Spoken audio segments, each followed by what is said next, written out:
Estou aqui, antes de começar a tocar um casamento, dentro do carro, para responder mais uma pergunta do quadro Pergunte ao Professor. Então, estou aqui dessa forma informal e a pergunta é o seguinte: professor, eu tenho muito medo de me apresentar ao vivo. Como posso fazer para melhorar isso? Isso é uma coisa assim que acontece com muitas pessoas, isso é uma coisa muito normal, certo?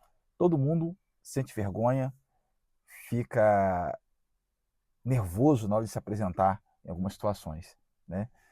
Em algum momento da vida sempre ocorre isso.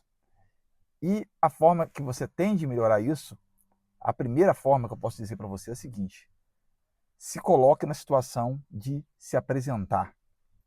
Force isso, eu sei que é difícil, mas force essa situação. Se apresente em todas as possibilidades que você tiver ao seu alcance aí, que na medida que você for se apresentando, quanto mais você se apresentar, mais você vai perder esse medo, tá? Esse medo é uma coisa que vem por conta de você justamente não se apresentar.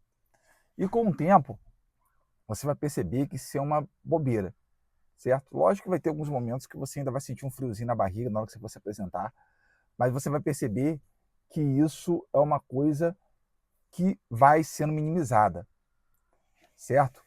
Porque na medida que você se apresenta, você vai ganhando mais autoconfiança e você precisa estudar também justamente para ganhar segurança no seu instrumento. Quando você está seguro do que você faz, você vai conseguir diminuir essa tensão que você fica na hora de se apresentar. Na hora que você está seguro com as músicas que você vai tocar, você estuda as músicas que você vai tocar, você ganha confiança, você vai começar a diminuir essa tensão que você coloca sobre si e vai começar a se apresentar de maneira mais natural, certo? Então, se esforce para poder se apresentar. Não fuja, não fuja, tá? Não se preocupe com o que as pessoas vão achar, que é outra preocupação muito grande que todo mundo me pergunta, porque se eu errar, o que vão achar?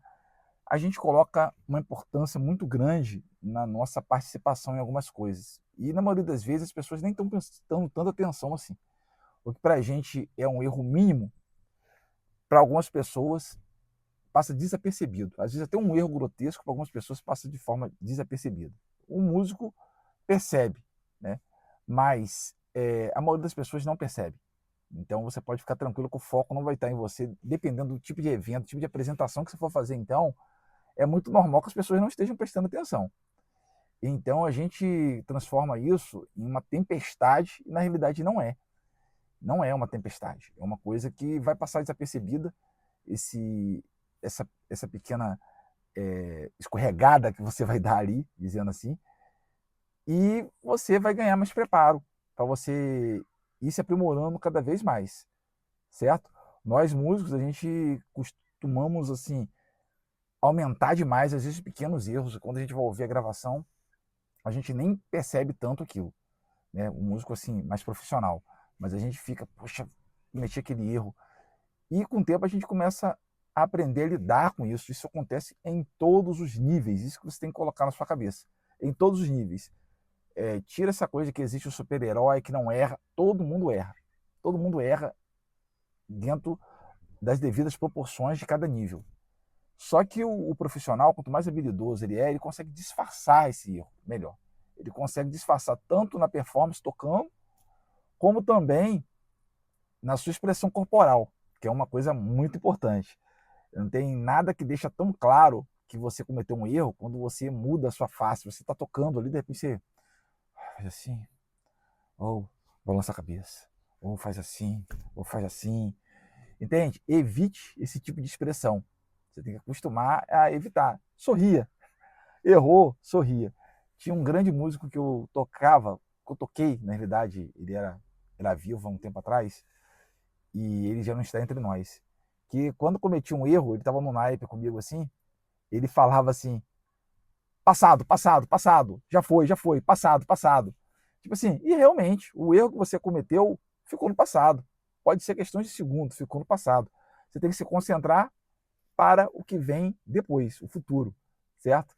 Então, essa foi uma dica assim, maravilhosa que eu aprendi com ele e eu espero que essa informação aí ajude você a tomar coragem de se apresentar. Se prepare, estude invista em você para você desenvolver cada vez mais, mas você só vai conseguir colocar isso para realmente acontecer na medida que você começar a se expor para se apresentar. Então, se você não está tendo esse hábito de se expor se apresentando, faça isso. Toque para um parente, para um vizinho, tudo que chamarem você para se apresentar, não fuja. Se você toca uma música só, toque essa uma música só. Estava conversando com outro grande músico há umas 2, 3 semanas atrás, ele lembrando que na época dele, um músico que não mora mais aqui na minha cidade, mas que era daqui, ele hoje está com 83 anos, que ele falou comigo. E ele falou que convidaram ele para ele fazer um baile e ele não tinha repertório. O que ele fez? Ele só tocava 3 músicas. Ele não se negou a pegar esse baile. Ele foi lá, fez um baile tocando 3 músicas. Ele ficou tocando as 3 músicas sem parar. Imagina que loucura isso. Mas ele não fugiu. E o que aconteceu? Ele foi contratado para fazer mais vezes. Olha que loucura. E aí sim, ele preparou um repertório maior, que ele foi despreparado, chamaram ele em cima da hora. Ele preparou um repertório maior, foi aumentando o repertório dele e foi ganhando mercado, porque ele teve coragem. Ele, inclusive, é um músico muito corajoso, ele contou cada história. Então a gente aprende que a gente tem que ter coragem para fazer as coisas, a gente tem que se permitir como que eu vou dizer, os obstáculos que vão aparecer para a gente. A gente tem que se permitir enfrentá-los, os desafios. Agora sim, encontrei a palavra certa. A gente tem que se permitir enfrentar os desafios. Então se permita enfrentar os desafios que a música apresente para você conseguir superar esse medo e essa vergonha de tocar. Então, mais um vídeo aí do quadro Pergunte ao Professor. E deixe nos comentários aí se você quer que eu fale mais alguma coisa. Se inscreva no canal, envie para seus amigos aí, para ajudar o canal a crescer cada vez mais e eu poder ajudar vocês até com esses pensamentos. Músico não vive só de estudar, vive também de mindset, né? O que a gente pensa, e a gente tem que fortalecer muito a nossa mente para a gente conseguir alcançar os objetivos. E a música ajuda muito isso, né? A música ajuda a fortalecer a nossa mente. Esse é um dos papéis da música também. E eu vou compartilhar essas informações com vocês também aí, assim como eu compartilho com os meus alunos de forma presencial. Por isso que o quadro é Pergunte ao Professor. É como se fosse uma conversa informal minha com você aí, de um professor para um aluno. Então, até o próximo vídeo aí. Vou partir lá para dentro da festa lá, que tem casamento hoje. Até mais.